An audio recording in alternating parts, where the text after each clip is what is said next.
नरं चैव नरोत्तमं देवीं सरस्वतीं व्यासं ततो जयन्मुदीरये नष्टप्रायेषु अभद्रेषु नित्यं भागवतसेवया भगवती उत्तमश्लोके भक्तिर्भवति नैष्टिकी आराध्यो भगवान् व्रजेशतनयास्तद्धाम वृन्दावनम् रम्या काचिदुपासना व्रजवधूवर्गेण वा कल्पिता श्रीमद्भागवतं प्रमाणममलं प्रेम पुमार्थो महान् श्रीचैतन्यमहाप्रभोर्मतमिदं तत्रादरनापर नम ॐ विष्णुपादाय कृष्णपृष्ठाय भूतले श्रीमते भक्तिवेदान्त स्वामिन् इति नामिने नमस्ते सरस्वते देवे गौरवाणी प्रचारिणे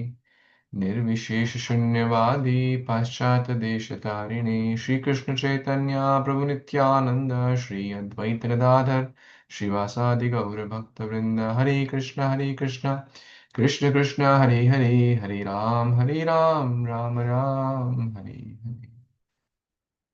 Hare Krishna, dear Vaishnavas, thank you so much for joining. We are reading Śrīmad-Bhāgavatam, Canto 10, Chapter 44, entitled The Killing of Kamsa. So far, in the last few verses, when we began this chapter, we were discussing about how the Mathura Vasis were talking about the wrestling match. When the Krishna and Balram, Supreme Lord, they enter, the Mathura Vasis, they felt that these are young, small babies, and these are huge monster, Chanur and Mushtrika. It's unfair. And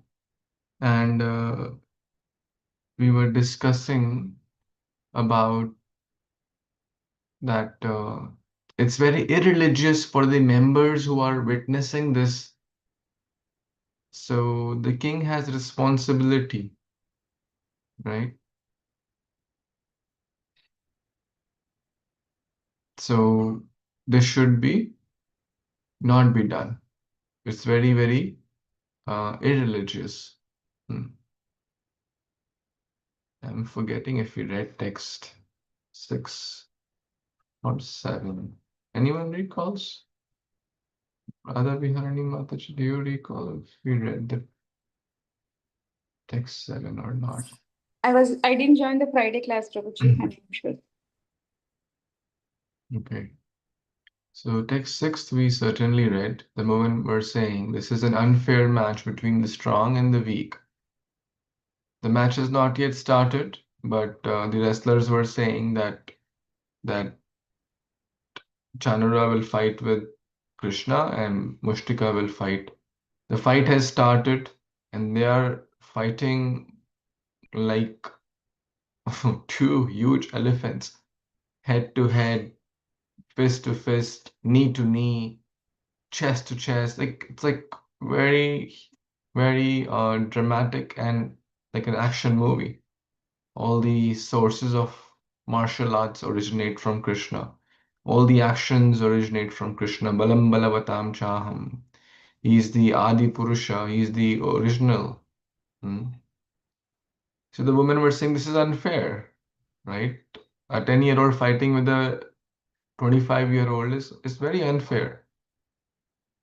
A 4 feet baby or child fighting with a 7 feet, huge 300-pound guy is certainly unfair. So they assemble in the groups, and then that's where we started about talking about care. We were talking about the care aspect, that how they assembled in the groups and spoke to one another. The gopis here, the women, the Mathura ladies are talking to one another, expressing concern, care for one another. Let's read further. Mahan ayam bata dharma Hisham raja sabhasadam ye bala bavad yuddham Ragyo anvichanti pashyataha. Translation purport by the disciples of His Divine Grace, A.C. Bhaktivedanta Swami Prabhupada, Srila Prabhupada Ki Jai. The woman said, Alas, what a greatly irreligious act the members of this royal assembly are committing. As the king watches this fight between the strong and the weak, they also want to see it. As the king, the members of the royal assembly are committing the sin. Okay. The idea the ladies are expressing is that even if the king somehow wanted to see such an unfair match, why should the respectable members of the assembly also desire to see it? These feelings are natural.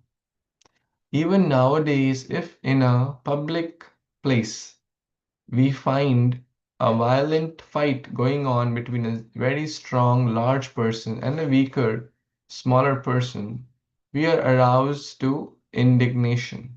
Compassionate women are especially offended and enraged by such unfair violence. Haribol. So here we see the compassion of the Mathura ladies. In short, their love is increasing for Krishna. As we discussed, that how when Kaliya caught Krishna in his coils, everyone was concerned, but Mother Yashoda was really concerned to the extent she fainted. And Balramji is having a, relax, don't worry, take it easy, he'll be fine. He's having a popcorn. So just like casual, because he knows what his tiny snake can do. He lies on the Anantashesha, right? So here, by seeing a religion, compassion should naturally come. By seeing an unfair situation, compassion should naturally flow. That's the heart of a devotee. Mm.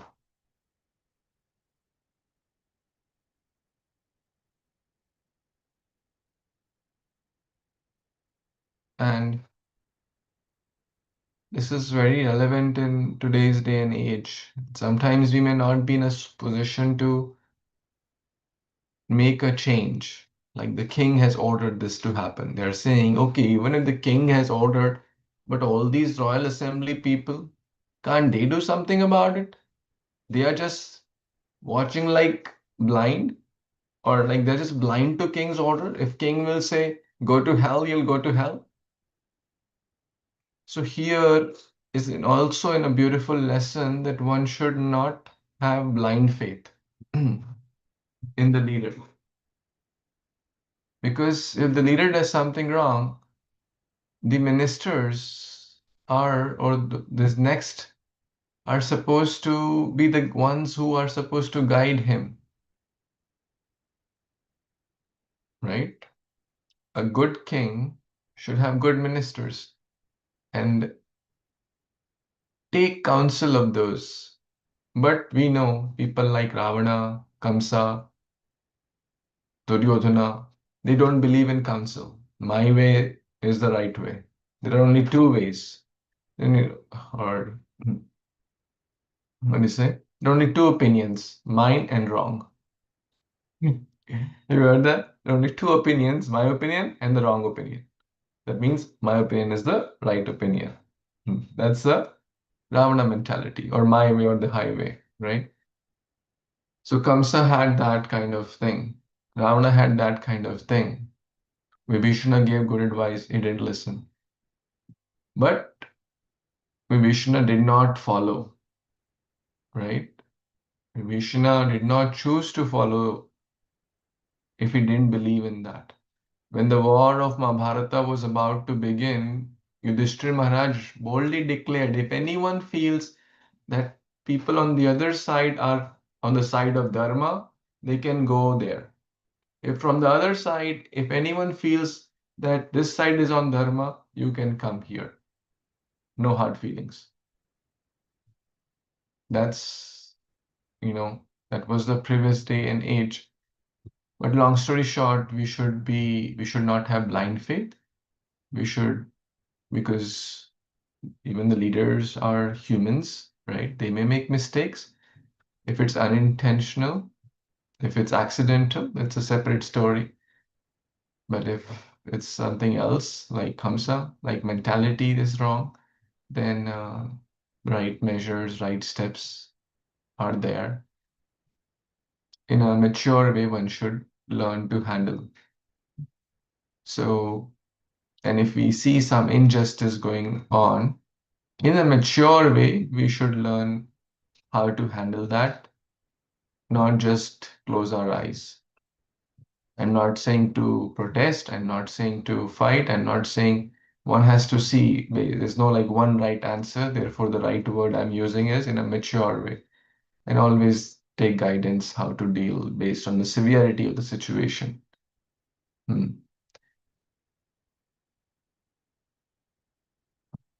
Any comments, thoughts anyone has? Okay, we'll move on to the next verse, text number 8. Someone like to read? Yes, Prabhuji. I can continue. Hare Krishna. क्वा वज्रसार सर्वाङ्गौ मल्लौ शैलेन्द्रसन्निभौ क्व चाति सुकुमाराङ्गौ किशोरौ नाप्त यौवनौ. Translation Prabhupada says, Srila Prabhupada ki jai. What comparison can there be between these two professional wrestlers with limbs as strong as lightning bolts and bodies resembling mighty mountains, and these two young, immature boys with exceedingly tender limbs? Hare Krishna.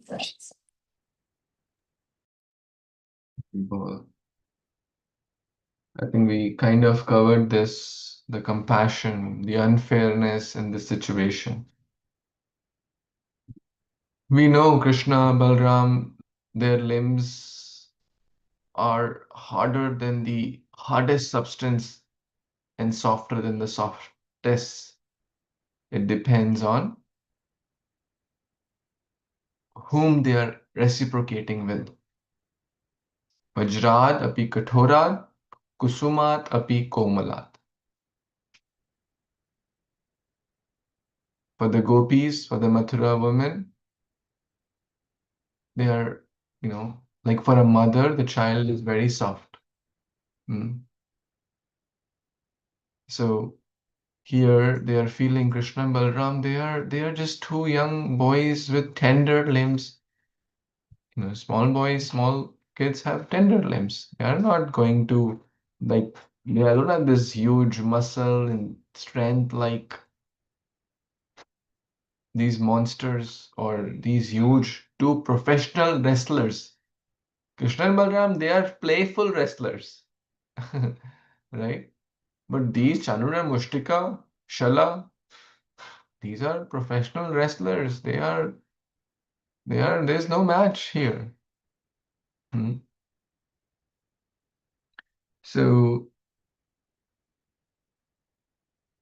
the woman pointed with their fingers to see like, oh, their hands are very tiny, their limbs are tiny. So in short, it shows their concern, right? The concern of the Mathura woman. When there is love, there is concern. There is genuine care. There is a feeling of protection. They're not thinking Krishna as the one who killed so many demons, although they knew about it. Next verse, or any other comments before we move? Okay, next, please.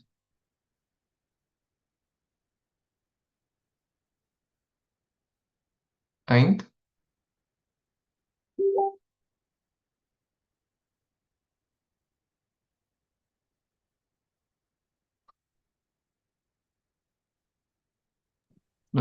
Yeah, anyone wants to read, please? I can read, Prabhuji. Yes. Text 9, right? The Dharma vyakti kramo hi asya samajasya dhruvam bhavet yatra dharma samutthisten nasteyam tatra kar, kar, karichit nasteyam. Translation. Religious principles have certainly been violated in this assembly.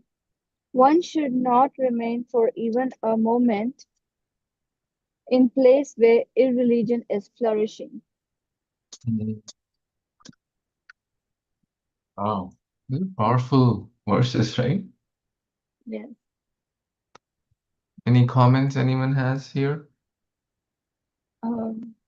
It's basically saying that where you see the wrong things are happening or where there's a wrong association, then you must remove yourself from there. Okay. Here is an exercise for everyone. Give me an example from scriptures where someone followed that. The irreligion was flourishing and someone did not remain there for a moment, left. Vidura. Vidura, yes, Vidura left, he gave good advice to Duryodhana, Dhritarashtra, and they like such an unfortunate situation. The person who's their best well-wisher, Duryodhana felt he's my enemy, and he said, "Get out, you dog. You are flourishing on the pieces given to you by us, and हमारे ऊपर you're barking, right? You're barking on us like a dog. Get out." He was his uncle, Chacha, but he did not give any respect. Rather, he was like, and Dhritarashtra, blind, not just physically blind, spiritually blind. Prabhupada mentions in the first chapter of Bhagavad Gita, first verse, I believe. Because spiritually blindness is very dangerous, like blind to others. So blind attachment does not let us to see the truth, the true reality. It could be in our child, our friend, our mother, father, son, daughter, husband, wife. We feel that they are perfect. They are great. We should not ponder on the faults. But at the same time, blind attachment will not just let us see the truth. So yeah, Vidura left. Anyone else can think of other examples? Vibhishana. Vibhishana, classic example. Vibhishana left. Religion was flourishing in Ravana's kingdom. He left. Don't want to stay there anymore.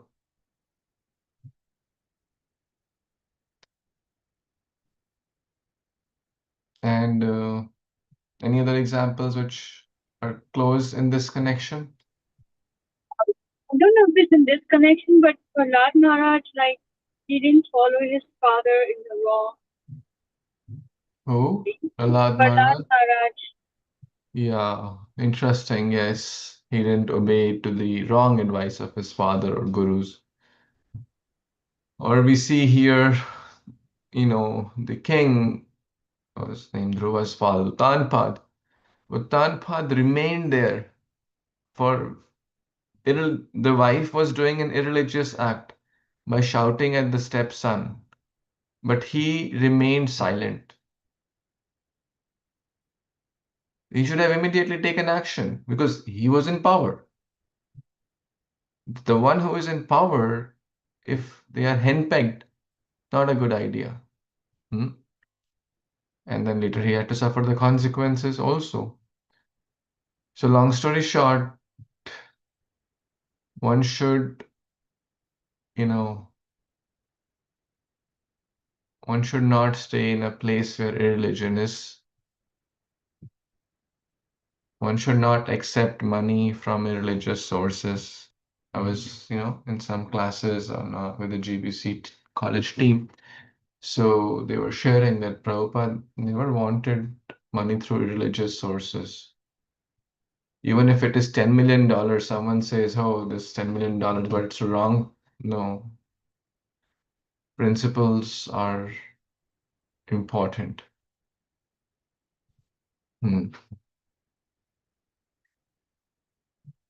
Religion these days, very few people are following it, but as ISKCON devotees, we have to live by example and follow our Swadharma, Sanatan Dharma, and understand what is ethical, what is not ethical based on time, place, circumstances, what is by dharma, what is adharma. So in short, be careful in our sangha, in our dealings, behaviors, etc., in our everything. Text 10, yes, Śrī Radhika Mataji. Are you able to read? Okay, Radha Viharani Mataji, you can read. Okay, Prabhuji. Text 10. Nasabham pravishet prajnaha sabhya dhoshan anusmaran abhruvan vibhruvan agnao narakil visham ashnute. Translation: a wise person should not enter an assembly if he knows the participants there are committing acts of impropriety, and if having entered such an assembly he fails to speak the truth, speaks falsely, or pleads ignorance, he will certainly incur sin.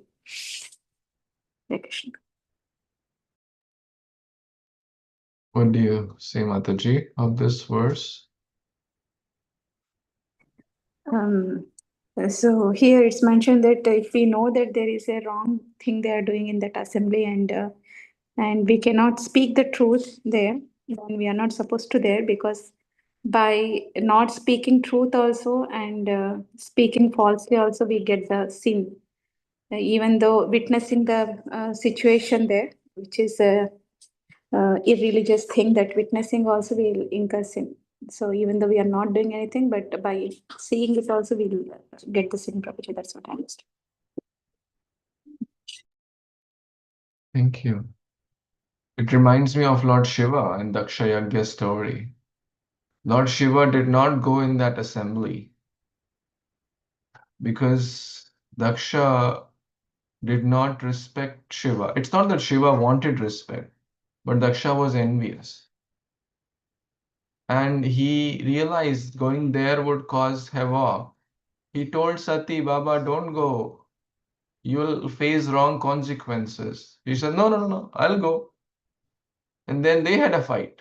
Sati and Shiva had a fight over that, that you're not allowing me to go. He said, okay, yatha ichhasita tha kuru, do what you want. Finally, the consequence, she was burnt. But Shiva here, a wise person, did not enter that assembly. So in short, we should not go to any place. I mean, you should be careful. Even as preachers, we take this risk, right? I'll share a very personal example. And this is very personal, so I don't know if I should share or not, but I'll share. I was in Bombay, 2011. I was living in the base, like with other devotees, all bachelor devotees, for 6 months, and I was doing a training there, like both training means internship outside in a company, and from 8 to 5 I would be outside, and the rest of the day living with devotees, cooking, doing service, chanting, all the daily routine like a temple would have, morning and evening. Very nice, one of the best time phase of my life, a lot of learning, a lot of experiences, growth, etc. But some weird and unexpected experiences also happen. I was traveling one time in a flight going from Delhi to Bombay from my home, and there was a guy who was next to me, and I was reading my Guru Maharaj's book, The Journey Home, at that time, which had recently come or pretty newer at that time, and somehow reading, and then I took a short nap for some time, and then the other person who was sitting next to me started talking, and he said, I'm interested in spiritual life. When I was young and little, I'm still immature, but I was more immature at that time. And I had that fire of preaching. So I started sharing whatever little I knew and said, well, you should come for programs. We do these programs every Saturday. There is a beautiful Juhu temple. Miraro temple was not there at that time. And he said, well, you come at my home and we'll go to temple together. And then he started inviting me to his home, and one night it was like late, 8:30. And 8:30 is late for like devotees. Like you can't go to someone's home like at 8:30 or 9 p.m. unless it's already pre-planned. You don't make fresh plans at that time suddenly. And finally I said, it's late, why don't we meet tomorrow? So around 11 or like 10, 11, we go to temple, we can have lunch and all there. And then when I went to his house, it turned out to be very abusive person who was trying to physically abuse, and not in a proper state of mind. And like I was like, oh my God, why the heck I came here?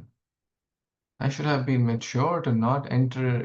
Like I just met him in the flight, and he is a totally irreligious person, and what all could have potentially happened to me? I was like, Krishna, how you saved me. And because I was like, I'm tall and strong, like 6 feet. He was so, but if there were like 5 people there, I would have been caught. He was just alone. So it was a tough experience. But the point here is that we should be careful. Even our movement is a preaching movement, so we should not, we should be careful in where we go, and if especially don't go alone when we are not sure. That was my biggest takeaway. Even you are a male or female, doesn't matter. Don't go alone to newer places where you're not sure, especially in America. Like, oh my God, people have all the guns and whatnot. They can get crazy, and religion is practically in every home. There are very few homes where irreligion is not there, right? Is it not? So we should be careful in going where we are going. Where are we eating from? Where are the grains coming from? Who is cooking, right? Um, we should be careful. Any comments, thoughts? Hare Krishna, Prabhuji. Thank you so much for that explanation, Prabhuji. One thing, like you mentioned about the cooking and grains and all. So when we go for programs, so we have a potluck kind of thing for satsang. So we know pretty much not everybody's doing the 16 rounds, or everybody is having the right consciousness while cooking or buying or anything. So it has a mixed feeling when we eat that prasad, and when we experience that within 24 hours. But when we stop our like eating also, they will keep on questioning, okay, you don't eat when we cook it like that. So some kind of misunderstanding comes up. So how to avoid that, and how to like conscious about the eating prasad, Prabhuji? Any suggestions? Yeah, this is a practical situation, the community has to build systems to ensure that in an intelligent way, we have to give services to the right people. And Prabhupada also wanted this. Like Prabhupada said that for cleaning the floor in India, we're talking about India, you can hire people. But for giving Bhagavatam class, can we hire people? No, Right? no.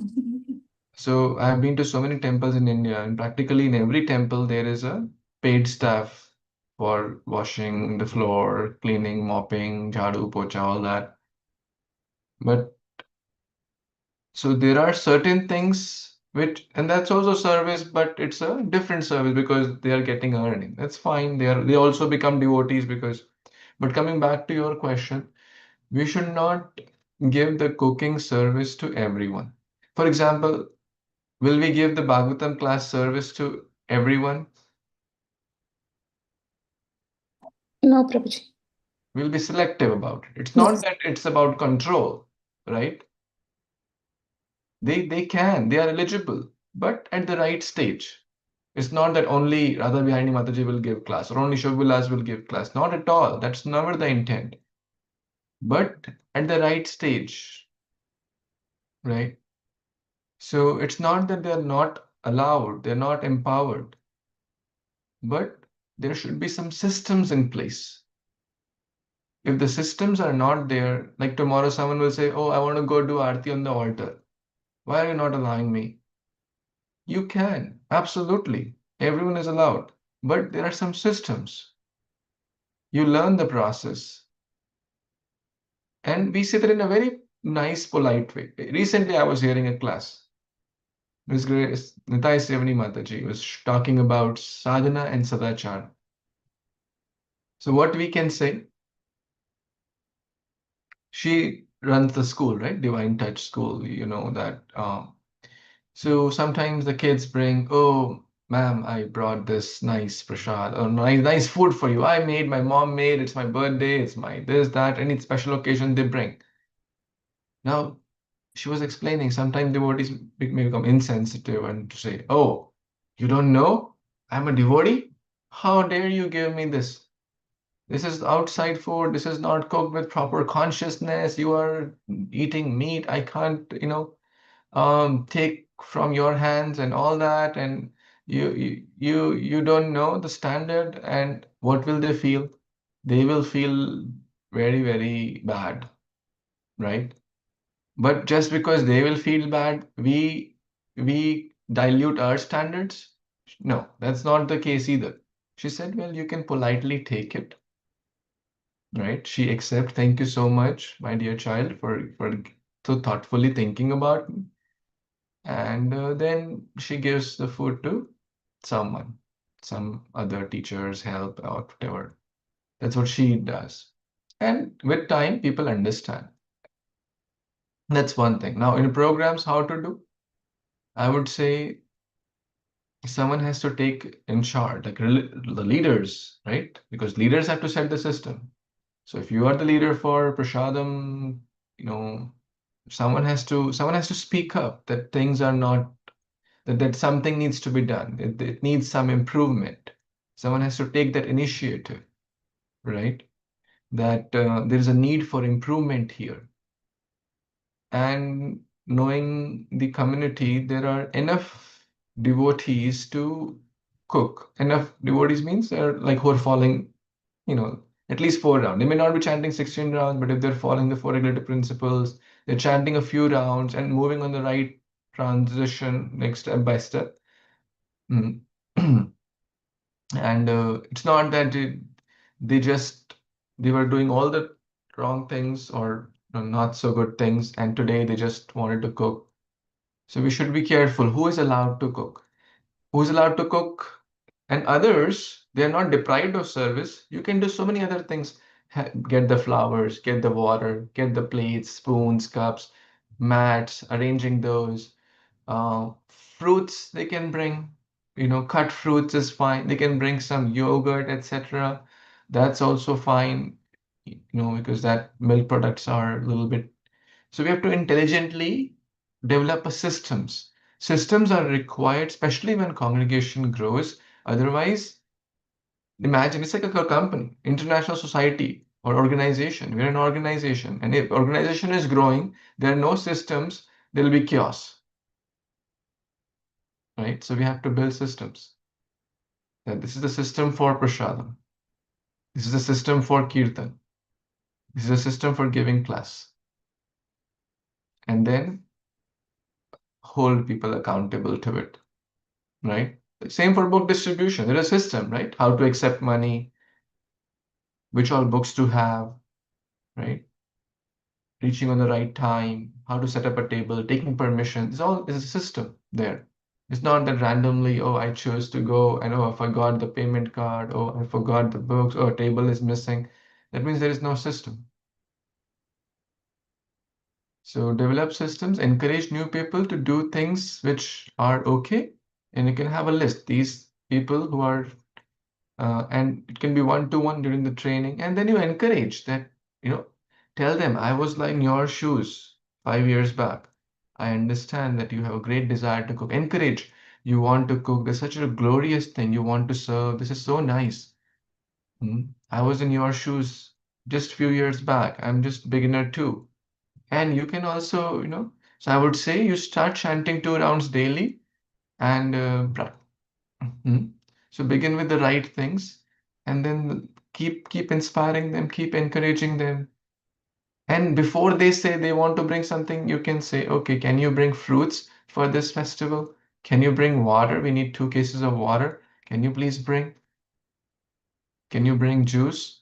Or can you bring something? Can you help setting up the chairs and the make garlands or whatever you feel?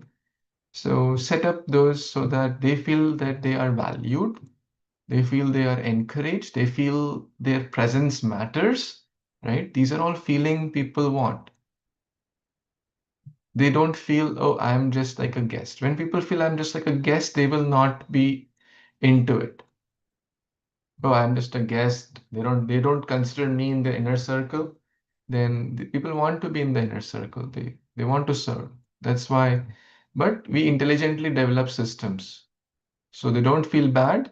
At the same time, we don't compromise our systems, and there's a fine balance how to do it through all the things we discussed.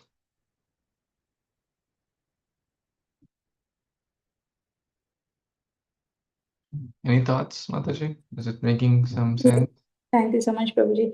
The method that you mentioned is like when we take care as a group, but sometimes it happens that we need to encourage others. Some people say that we need to encourage, we need to ask them to bring something. So that's why, like, sometimes it's hard to express my feelings. So I'm just going with the flow, like not mentioning anything. And one more thing, Prabhuji, like sometimes devotees say my kids love ice cream, so I can't do at home. So I will buy no onion, no gelatin ice cream. So can I offer to deities and I can give it to my kids? So that's allowed, Prabhuji. We can offer to deities eggless ice creams and we can accept. Well, see, now you are asking gray zone questions which people will answer differently. Like I have seen in Alachua, they are distributing chocolates like anything. Many, people. So this, we can't expect everyone to hold those standards. So you have to decide based on time, place, and situation what standard you want to hold as an individual, what standard you want to keep for the kids, because kids are kids. If everyone is eating ice cream, you can't expect don't look at there, right? But I would say our goal is regulation, right? Do I eat ice creams? Yes. But am I looking when will I next eat ice cream? Not really. Like if it comes and make sure the contents are good, that's number one. It's not full of chemicals and also same with any other product. So there's like good brands and not so good brands for everything. To make sure you are procuring the good brands and educate people about it also, the chemicals and how they impact. So at least people are buying the good quality stuff. And offering to deities, you can offer to like pictures, you mean, right? Pictures you can offer or offer, yeah, home deities, pictures, or sometimes make at home also. So the kids don't feel, oh, my mom doesn't give us ice cream outside and she doesn't give at home either. I mean, you're a great cook. You can make ice cream at home also sometimes. I know it's more complex, but you can use the best ingredients. I make Prabhuji, but the thing is like when we go for satsangs, one Mataji last satsang, she asked that, can I offer ice cream because my kids love and I got ice cream for all the kids because that's her son's birthday. That's fine. I mean, they have pictures, right? That's Yes, okay. yes. It's once in a blue moon. It's Yeah. okay. Especially like Alachua now, the bigger temple, they are distributing chocolate ice cream. I saw, like, and almost everyone was eating it. So once in a blue moon, it's okay. But the main thing is to keep the main thing the main thing. So these are, especially with the kids, it's okay. See if they are absorbed in hearing chanting, they're participating in other activities, that's fine. We If some kid naturally doesn't want to eat, that's fine. Those are rare. But if 10 people are eating then the other two kids will naturally feel like eating unless they are like Prahlad. Yeah. So it's okay. Then once in a while, I would say regulation is fine. Thank you, Prabhu. Thank you so much for everything.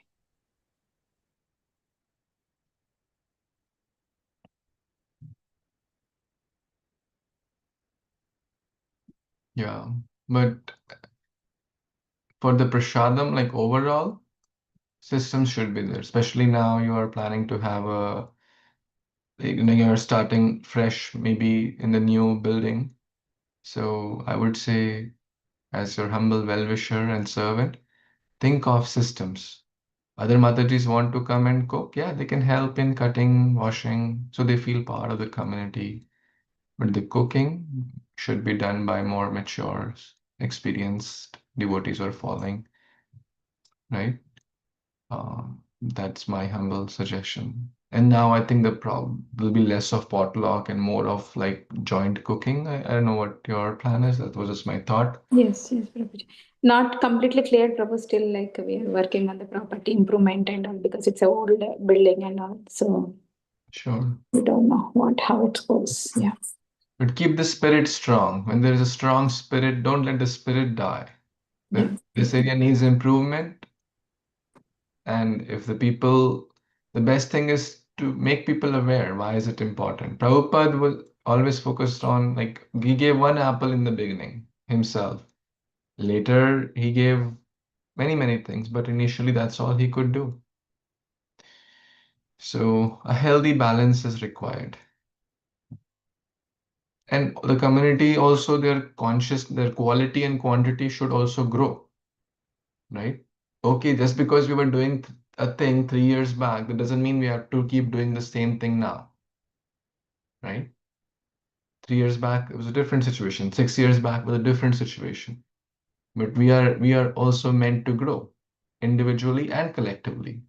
So we should think about those things. Continuous improvement. Yes, Prabhuji. Thank you, Prabhuji. Very well. One verse and then we'll pause.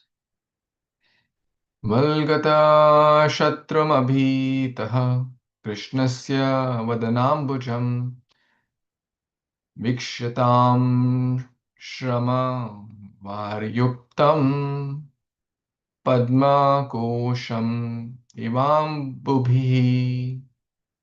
Just see the lotus face of Krishna as he darts around his foe. The face covered with the drops of perspiration brought on by the strenuous fight resembles a lotus covered with dew. Haribol. So now they are focusing on the beautiful face of the Supreme Lord and glorifying the lotus face.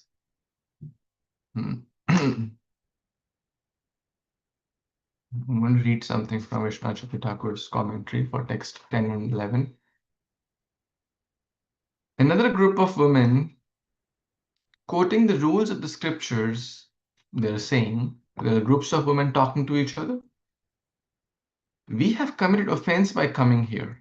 If someone knows that there is injustice in the assembly and remains silent, or speaks contrary to the religious principle, or acts as if ignorant, saying, I don't know, mujhe pata nahi, oh, I am clueless, even though one does in fact know. So, जानबूझ के ignorance बन, जानबूझ के अनजान बन. You know, but you are acting as if you don't know. In any of these cases, he will incur sin. So, monam sammitim lakshana. So, they can't say, oh, I was just watching this wrong thing happening. Therefore, he should not enter the assembly. Therefore, Shiva left the assembly. Irreligion is happening. Daksha starts yelling at Shiva and bad word. Shiva, no, nothing. This is not the place for me. Right? Moved out. Right? The prohibition against entering the assembly is for the wise person who is concerned with the worldly activities, but not for the wise person who is indifferent to such. For example, Mahabharata explains that during the gambling match, when Draupadi suffered her misfortune in the royal assembly, wise men such as Bhishma, who were concerned with worldly affairs, simply stood silent, whereas the learned Vidura, who was indifferent to the ordinary affairs, exclaimed, and you talk about, so Bhishma it's mentioned he remained silent when Draupadi Vastraharan was going, but Vidura spoke.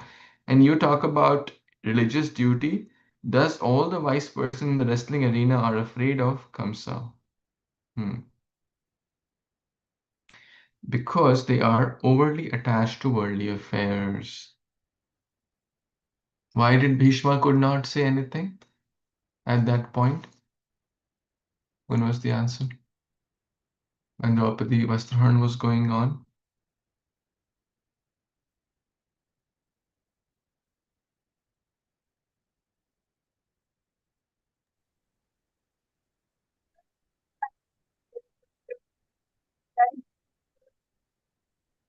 Hmm. I can't hear you, Mata. Because I mean, there are multiple reasons. There is a transcendental You have aspect. to come up from here. Then translate. Yeah, it's a little Okay. hard to. Can you hear now? Please? Yes, better. Yes. Okay. I think I may be incorrect, but one of the reasons must be like, although he was not happy seeing it, but he felt that he had to live by the vow that he had to be loyal to the Dhritarashtra and the Duryodhana. So that was one of the reasons that he did not say anything. Yeah. Yeah, because he had eaten their grains. Talking about eating. मेरा नमक खाया in Hindi they say. Because he was attached. That's a worldly reason. The transcendental reason is he was acting to teach lesson on behalf of Krishna. That even if we are the Dharmara, even if we are, Mahajan, right? If you're on the wrong side, you'll be destroyed. That's another lesson he wanted to give. So, long story short, we should. In general, why do people don't speak? Because they are attached. If I speak, Out of fear, attachment. attachment. If I say something, he'll get mad on me and I'll lose my position also. I'll lose my status. It could be attachment to status, it could be attachment to something else. So we may close the eyes to the wrongs of others. I'll give a small, nice story. A child a child was um,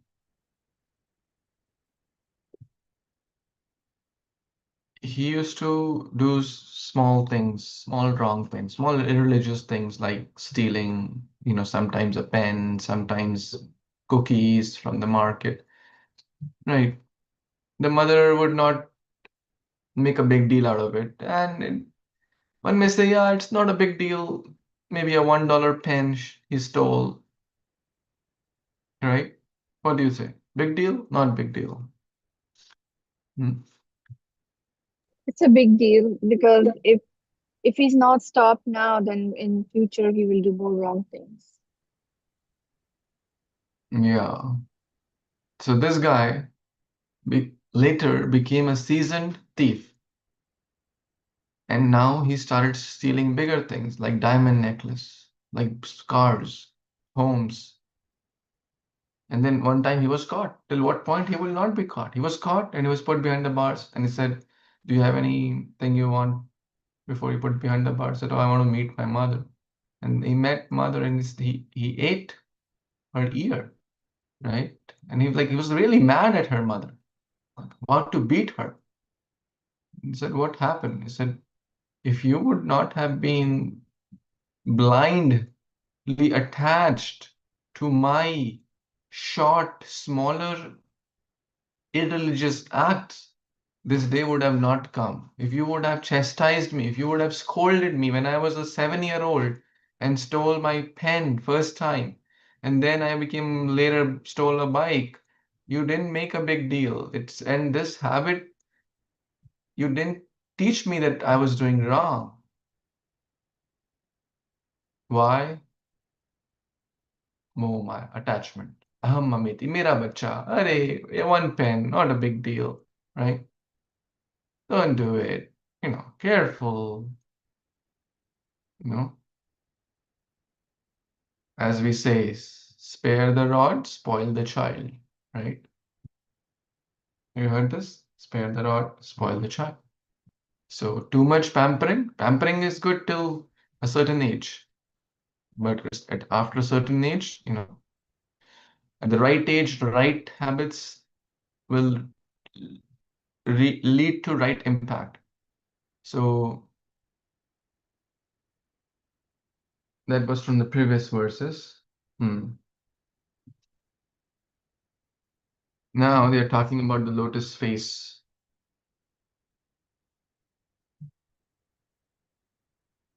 The moon-like face, Vadana Ambuja, moon face. Ambuja is lotus. Face, like have you seen dewdrops on the lotus? So it looks very beautiful. Even when Krishna was entering, it is mentioned that his face was covered with some blood drops and some perspiration drops, etc.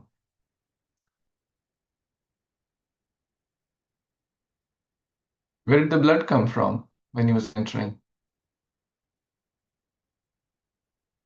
Pop quiz. While he was entering the wrestling arena, it is mentioned that his face was covered with blood drops. Where did that come from?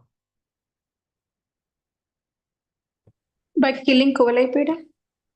Killing Kuvalapida. Excellent. Okay, so this covers till text 11. I want to take a minute or two to share something which it's been on my mind for many months, but somehow things, plan something, but it doesn't get executed timely. But finally, I'm very grateful and blessed and seeking your prayers and blessings to share this new 8-week program I'm planning to do for the kids. Young Minds, Timeless Wisdom, a practical Bhagavad Gita guide for today's young generation, primarily 10 to 19 years. This is a website called youthgita.com. So it's live today by Krishna's mercy. So seeking the prayers of all of the Vaishnavas. So if you know anyone who might be interested, feel free to spread the word. This is open for all, and there'll be a lot of very practical ways to learn Bhagavad Gita. about decision making, health, habits, communication, stress management. So these are the 8-week program, how to have focus, living with purpose. If you feel you might be someone in your contact who might be interested to join, feel free to spread the word. And there's only 30 students enrollment for this program.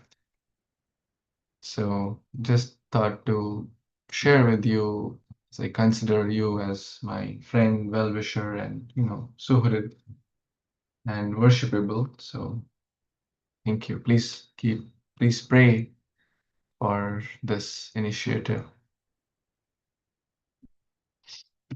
Any comments, thoughts before we close? Thank you so much, Prabhuji. We'll spread the word and we can share it. Hare Krishna. Thank you. So we'll pause here. Yeah, Mataji, you're saying siphon. Oh, sorry. Radhika Mataji. I was just saying thank you, Prabhuji, for this wonderful class. Thank you.